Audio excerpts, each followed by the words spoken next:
Hello everyone, welcome back to my channel. I hope you all are good. So आज जो topic हम discuss करने वाले हैं दैट इज़ मेथड्स और techniques of training. So start करते हैं with the first one that is vestibule training. These are the training centers to provide off the job training. तो जो वेस्टिब्यूल ट्रेनिंग है यहाँ पर ट्रेनिंग सेंटर्स बनाए जाते हैं ताकि हम लोगों को ट्रेनिंग प्रोवाइड कर सकें. It is used to train technical staff, office staff and employees to deal with tools and machines. तो यहाँ पर क्या होता है, एम्प्लॉयज़ को ट्रेन किया जाता है. बेसिकली जो टेक्निकल स्टाफ है या फिर आप बोल सकते हो जो ऑफिस स्टाफ है या एम्प्लॉयज़ जो कि टूल्स और मशीन्स के साथ डील करते हैं, उन लोगों की ट्रेनिंग यहाँ पर की जाती है. Actual working conditions are stimulated in a classroom. और क्लासरूम में एक्चुअल वर्किंग कंडीशन को स्टिमुलेट किया जाता है. Materials, files and equipments those are used in actual job performance are also used in the training. तो जो भी मटेरियल, जो भी फाइल और जो भी इक्विपमेंट जो एक्चुअल जॉब में यूज होती हैं वही ट्रेनिंग में भी यूज की जाती हैं. तो यहाँ पर जो एम्प्लॉयज हैं उन्हें जो रियल वर्ल्ड में काम होता है उसी तरह पूरा उनको स्टिमुलेट करके वर्किंग कंडीशंस बनाई जाती हैं ताकि उनको लगे कि वो एक्चुअल वर्किंग कंडीशन में ही है. So suitable for large number of employees. और आपकी जो ये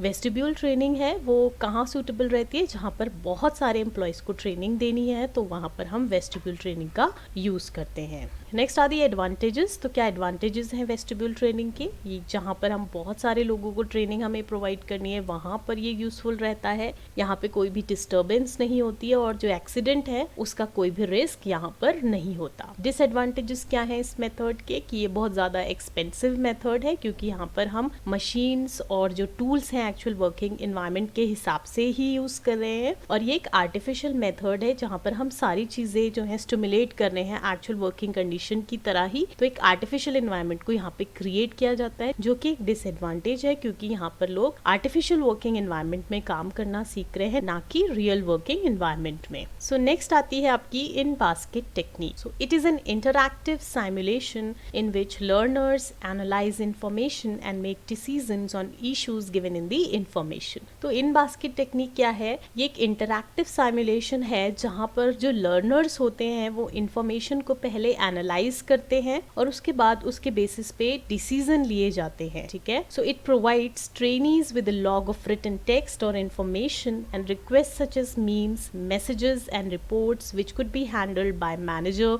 इंजीनियर और रिपोर्टिंग ऑफिसर. तो यहाँ पर ट्रेनीज को रिटन टेक्स्ट या फिर इंफॉर्मेशन प्रोवाइड की जाती है और उनसे रिक्वेस्ट की जाती है मैसेजेस या रिपोर्ट्स की जो कि हैंडल की जाएगी बाय द मैनेजर्स या फिर इंजीनियर या कोई भी रिपोर्टिंग ऑफिसर के थ्रू. अब इस इन बास्केट टेक्निक का एक प्रॉपर प्रोसीजर होता है कि किस तरीके से ये इन बास्केट जो ट्रेनिंग है प्रोवाइड की जाती है. So in this technique trainees is given some information about the role to be played such as description and responsibilities. तो ये जो इन बास्केट टेक्निक है यहाँ पे ट्रेनीज को सबसे पहले बता दिया जाता है उनका जॉब डिस्क्रिप्शन क्या रहेगा, उनके रिस्पॉन्सिबिलिटीज क्या रहेगी. तो सारी इन्फॉर्मेशन यहाँ पर ट्रेनीज को प्रोवाइड की जाती है सबसे पहले. ठीक है. The trainees then given the log of materials that make up in basket. फिर उसके बाद उनको वो इन्फॉर्मेशन या उनको वो मटेरियल दिया जाता है. ठीक है, जिसको हम इन बास्केट कह रहे हैं. और वो ट्रेनीज क्या करते हैं उस मटेरियल को या उस इंफॉर्मेशन को एनालाइज करते हैं और उनको एक टाइम पीरियड भी दिया जाता है कि इस टाइम पीरियड के अंडर आपको क्या करना है, इस इंफॉर्मेशन को एनालाइज करके अपना डिसीजन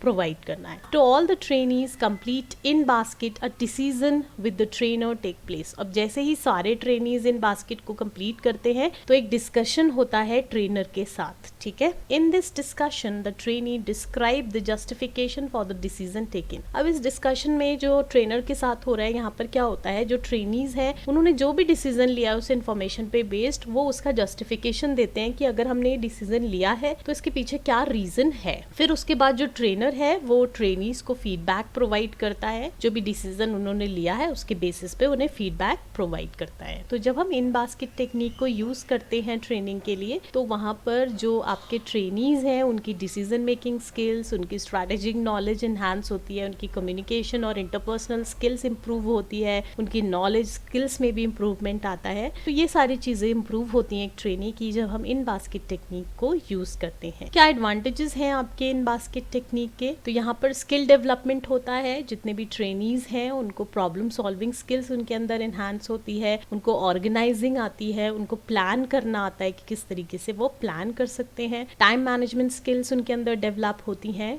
ठीक है, तो जितना भी टाइम प्रेशर होता है आपके ऑर्गेनाइजेशन में, रियल लाइफ सिचुएशन में, वो सब हैंडल करना उनको आने लगता है। और provides opportunities for efficient participation, तो यहाँ पर अपॉर्चुनिटीज भी मिलती हैं कि उनको एफिशिएंट पार्टिसिपेशन सिखाया जाए, हर एक चीज़ में किस तरीके से पार्टिसिपेट करते हैं, कैसे डिसीजन मेकिंग होती है और कौन सी स्किल्स को आप यूज़ करोगे, किस टाइम पे, किस सिचुएशन में आपको कौन से स्किल्स को यूज़ करना है, वो सब यहाँ पर ट्रेनीज के अंदर जो है इम्प्रूव किया जाता है। सो डिसएडवांटेज क्या है इसका? यहाँ पे आप रियलिटी को एक आर्टिफिशियल एनवायरनमेंट में डुप्लीकेट नहीं कर सकते। ठीक है, और क्योंकि रियलिटी और एक आर्टिफिशियल एनवायरनमेंट में बहुत ज़्यादा डिफरेंस होता है। ये जो आपकी इन बास्केट टेक्निक है एक टाइम कंज्यूमिंग प्रोसेस है, क्योंकि यहाँ पर पहले मटेरियल को एनालाइज करना है, फिर उनको एक टाइम पीरियड दिया जाएगा जिसमें उन्हें डिसीजन लेना है, फिर उस डिसीजन का डिस्कशन होगा, फिर फीडबैक होगा। तो पूरी जो प्रोसेस है that is really time consuming process. Next आती है आपकी सेंसिटिविटी ट्रेनिंग। तो सेंसिटिविटी ट्रेनिंग को हम टी ग्रुप या फिर लेबोरेटरी ट्रेनिंग भी बोलते हैं। It refers to the unorganized meeting held between the group members. तो सेंसिटिविटी ट्रेनिंग क्या है? एक अनऑर्गेनाइज्ड मीटिंग है जो ग्रुप मेंबर्स के बीच में होती है, जनरली फ्यूअर इन नंबर। तो यहाँ पे जो ग्रुप मेंबर्स होंगे वो ज्यादा नहीं होते, कुछ ही मेंबर्स होते हैं, fewer than 12 in a group. ठीक है, 12 से कम ग्रुप मेंबर्स आपके ग्रुप में होंगे। स्मॉल नंबर ऑफ ट्रेनीज होती हैं और आपके वर्क प्लेसेस से बहुत दूर ये ट्रेनिंग कराई जाती है ताकि वो खुद के बिहेवियर को तो जाने और दूसरे के बिहेवियर को भी उन्हें जानना है कि कोई अगर बिहेव कर रहा है एक पर्टिकुलर मैनर में तो उसके पीछे का क्या रीजन है। इसीलिए सेंसिटिविटी ट्रेनिंग कराई जाती है। The sensitivity training means putting one self in the other members shoes and behaving in a given situation from his point of view. तो जो सेंसिटिविटी ट्रेनिंग है उसका मतलब क्या है? दूसरे के परसेप्शन को जानने की कोशिश करनी है कि वो अगर एक सिचुएशन में किसी तरह बिहेव कर रहा है तो वो क्यों कर रहा है, उसके पीछे का रीजन क्या है, उसका पॉइंट ऑफ व्यू क्या है। तो उसे जानने के लिए सेंसिटिविटी ट्रेनिंग कराई जाती है। तो एक मेंटल एबिलिटी है जहाँ पे हम जानते हैं कि लोग अगर बिहेव कर रहे हैं एक पर्टिकुलर मैनर में तो उसके पीछे क्या रीजन है, हम उनके इमोशंस को किस तरीके से समझ पाएंगे। ठीक है,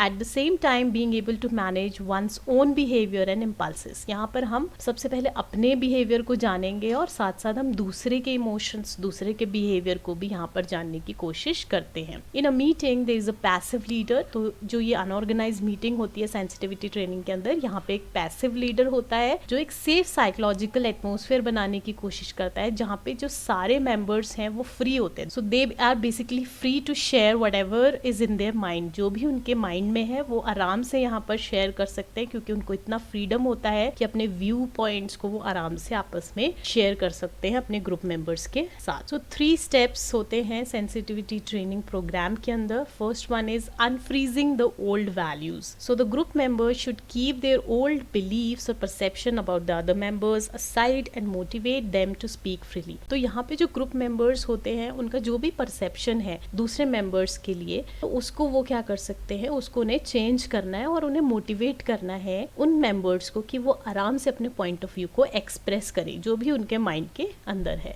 so by doing so there is a chance that each member will be heard carefully. अगर ऐसा करने से क्या होता है, हर एक मेंबर को चांस मिलता है कि उनको सुना जाए, क्या वो सोचते हैं, क्या उनका पॉइंट ऑफ व्यू है, वो इजिली एक्सप्रेस कर पाते हैं। सो यहाँ पर क्या होता है, नए रिलेशन फॉर्म होते हैं और जो भी मिसकंसेप्शंस थे पुराने वो धीरे धीरे एलिमिनेट होने लगते हैं और एक नई परसेप्शन यहाँ पर क्रिएट होने लगता है उन्हीं मेंबर्स के लिए जिनके लिए पहले मिसकंसेप्शंस थे। नेक्स्ट स्टेप है development of new values. Once the member is allowed to speak freely. अब एक बार आपने उस मेंबर को बोलने के लिए आपने फ्रीडम दे दिया कि वो अपने पॉइंट ऑफ व्यू को आराम से एक्सप्रेस कर सकता है। So the behaviour of each other can be determined easily. अब क्या है, आपस में एक दूसरे के बिहेवियर को हम आसानी से डिटरमाइन कर सकते हैं। कैसे डिटरमाइन करेंगे? इंटरैक्शंस और फीडबैक के थ्रू, क्योंकि जब आपस में वो अपने पॉइंट ऑफ व्यूज को एक्सप्रेस करेंगे तो इंटरैक्शन होगा ग्रुप मेंबर्स के बीच में, फीडबैक्स एक्सचेंज होंगे और यहाँ पे वो एक दूसरे के बिहेवियर को और अच्छे से समझेंगे। तो इस स्टेज में जो मेंबर्स होते हैं वो डेवलप करना शुरू करते हैं वैल्यूज और बिलीव्स को एक दूसरे के बारे में। Third step is refreezing the new ones. अब जो भी आपने बिलीफ या जो भी वैल्यू, जो भी परसेप्शन आपने नया बनाया है इंटरेक्शन के थ्रू, ठीक है, और फीडबैक एक्सचेंज के थ्रू, तो यहाँ पर उसको हमें क्या करना है, फ्रीज करना है। नए वाले परसेप्शन को हमें फ्रीज करना है, पुराने वाले को हमें हटा देना है। तो जो भी आपका यहाँ पर नया परसेप्शन, नई बिलीफ, नई वैल्यूज फॉर्म हुई है ग्रुप मेंबर्स के लिए, तो उसको हमें फ्रीज करना है, ठीक है, अपने माइंड में। तो सबसे पहले हमने क्या किया, अनफ्रीज करा। जो भी हमारा पुराना परसेप्शन था उसको हमने अनफ्रीज किया, लोगों को मौका दिया कि वो व्यू पॉइंट को एक्सप्रेस करें, पुरानी चीजों को एलिमिनेट किया, मिसकंसेप्शंस को हमने हटाया। सेकंड स्टेप में हम क्या करने लगे, यहाँ पर हम इंटरेक्शंस और फीडबैक के थ्रू जो है वैल्यूज और बिलीव्स को डेवलप करने लगे एक दूसरे के लिए। और लास्ट में जो हमने नई बिलीव्स और नई वैल्यूज, इंटरेक्शंस और फीडबैक एक्सचेंज के थ्रू डेवलप किए थे, उनको हमने फ्रीज कर लिया।